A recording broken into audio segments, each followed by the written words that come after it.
Okay, so this is just a little test video real quick, basically talking about my Buddhist shrine. And the light's not that great, but from a distance this is basically what it looks like. There's a scroll,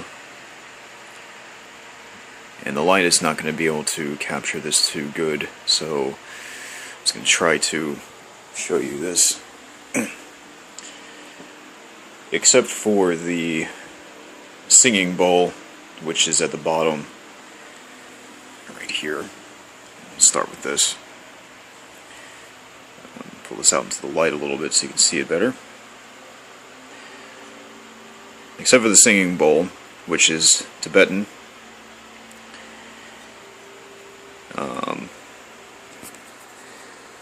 Everything else is pretty much Japanese Zen inspired, and I'll just give you an example of what the singing bowl sounds like.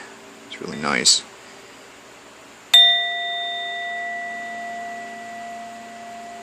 Okay, I'll let that play all the way through. Start there. I'm not really sure if tea lights are traditionally Japanese, but the 3 tea lights pretty much right in front, and the 3 represents the 3 jewels. It's just very symbolic. The Buddha, the Dhamma, and the Sangha. And of course we have the incense burner here, which is, I just used it, so that's why you see some ashes in there, kind of dirty, and I just used it.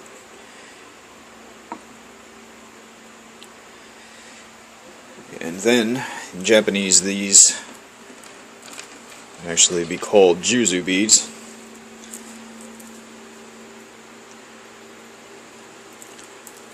And this is made out of lava rocks and a clear crystal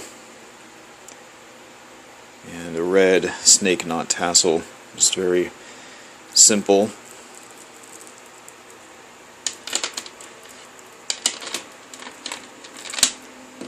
I'll just kind of put that back here.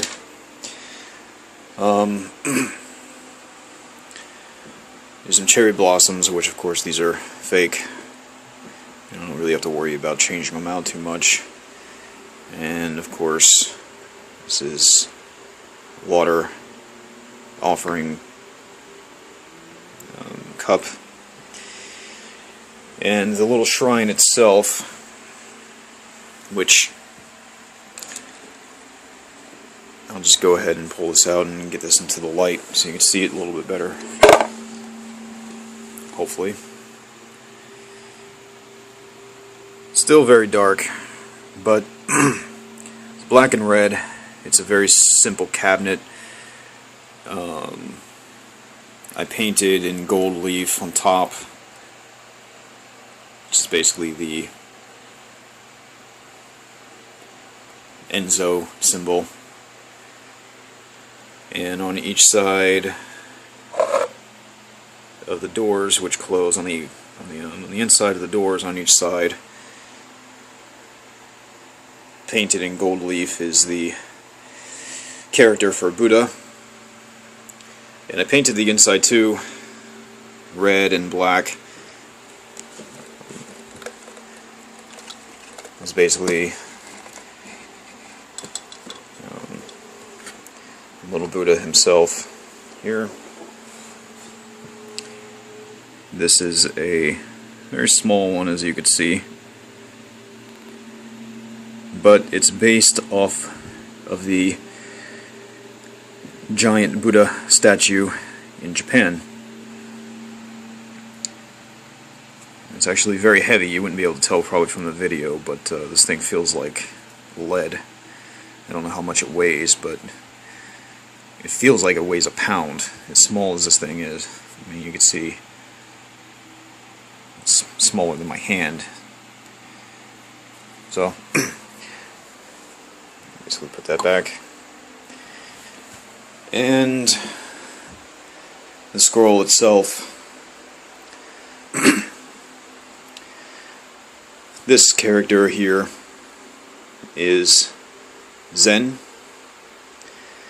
And down here, I can't remember exactly what it says.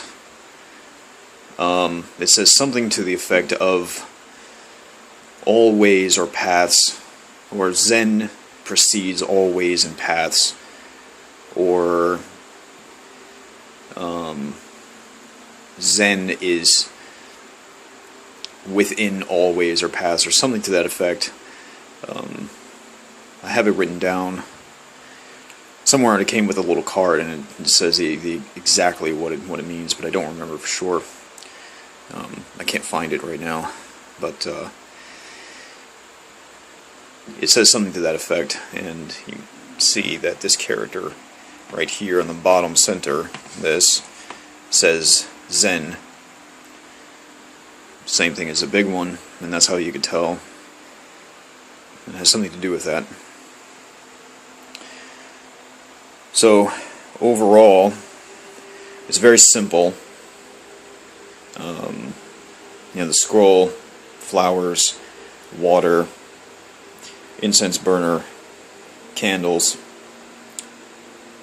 and essentially what you really have here is all these things mean something. It has numerous meanings behind these things. It's not, just for display purposes. The flowers represent earth. The water, obviously, water. The incense represents wind, and of course the candles represent fire. And from a more that's very basic, and also these four elements are also found within all things according to the Buddhist teachings, that our bodies also have these four elements. And also, for a more symbolic meaning, flowers can kind of represent not only life and spiritual growth, as flowers grow, plants grow, it represents spiritual growth, but it also represents impermanence.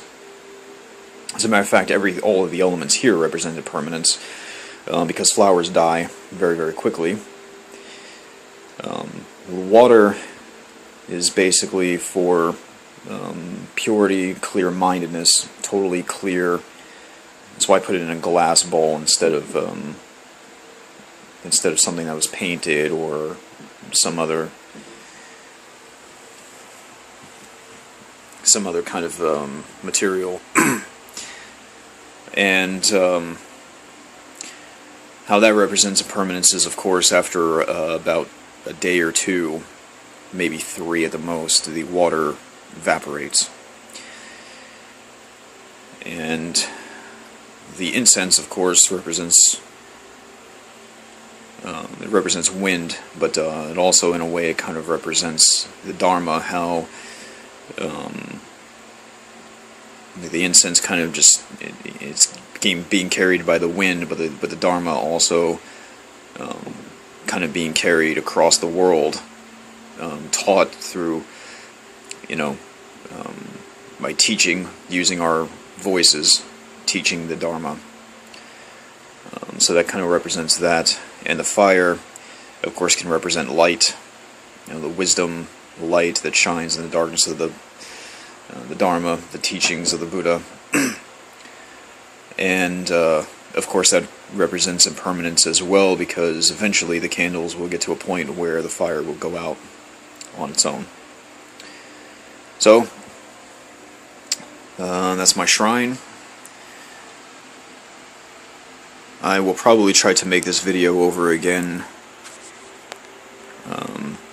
because the light is not really that good.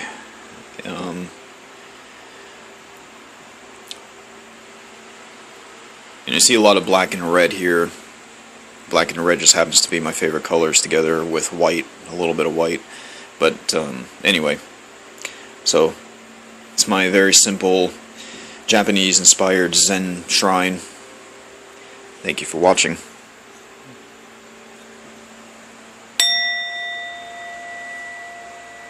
Namaste.